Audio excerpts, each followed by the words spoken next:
Welcome to the action episode of insurance planning, of the creating your financial planning process.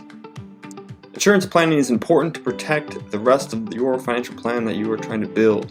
It's also advantageous in that we may be able to find lots of savings and other opportunities to improve your financial plan. But none of that happens unless we take action. So here are the action steps for this week's insurance planning episode. Action step number 1. Set a reminder to review your health insurance at open enrollment.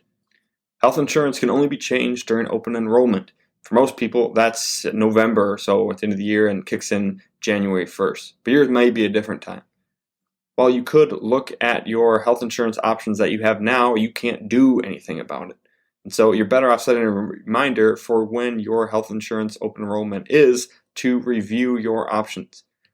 Set a calendar date out there so that you remember to do it. You may want to even include a reference to this episode of the podcast so you remember to come back and listen to this and remind yourself what are the important planning opportunities that you have there.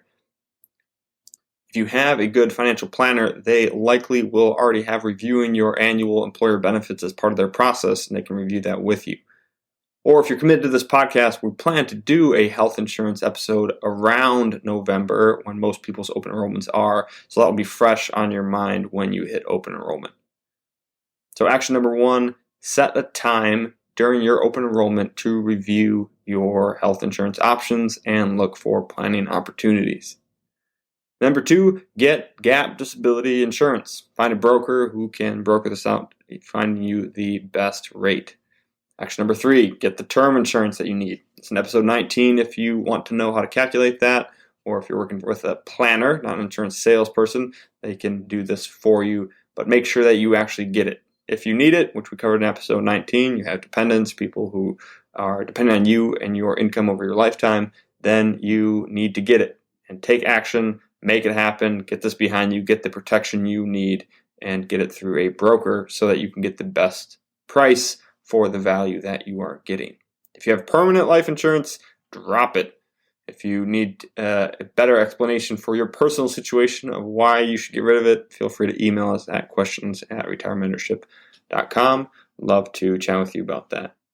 Number 4, have a broker look at your home and auto insurance. They may be able to get you better coverage for a lower price, especially if you have one of the big name home and auto companies that you see commercials for everywhere. You are paying for those expensive commercials and celebrity endorsements. There are better rates, better value elsewhere, so have a broker look at that. Make sure you get the proper coverage first, but then save money. And number 5, go ahead and take action to drop that unnecessary coverage that you may be having through your employer or other policies that you have individually. Take time to evaluate the insurances that you have and get rid of anything that's costing you money. May only be $50 a month total between all these frivolous insurances now, but that's $600 a year, $6,000 over 10 years. That's a lot of money, and we could be doing better things with it. Let's have a plan for your insurance, not just a bunch of insurance products. So those are the steps. Set a time to evaluate your health insurance at open enrollment, get disability insurance if you need it, get term insurance if you need it, have a broker look at your home and auto insurance, and drop your unnecessary coverages. It's a lot of work, but it will be worth it. This also may end up being $500 an hour work. We talked about that with your investment planning, where you spend the time early on to get a good investment plan. That time spent could well be worth $1,000 an hour or more.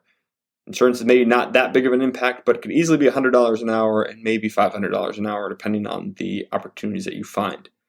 And if you just don't have the capacity or feel like you don't have the competence to do this, get someone to do it for you. A good comprehensive, truly comprehensive financial planner will look through all of your insurances, spot the opportunities for you, and give you solid recommendations on what you should do instead.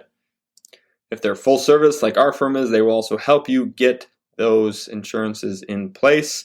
And of course, you'll always want to do this under someone who is a full fiduciary on your entire financial plan, meaning they have to act on you in your best interest in all the recommendations, not just their investments.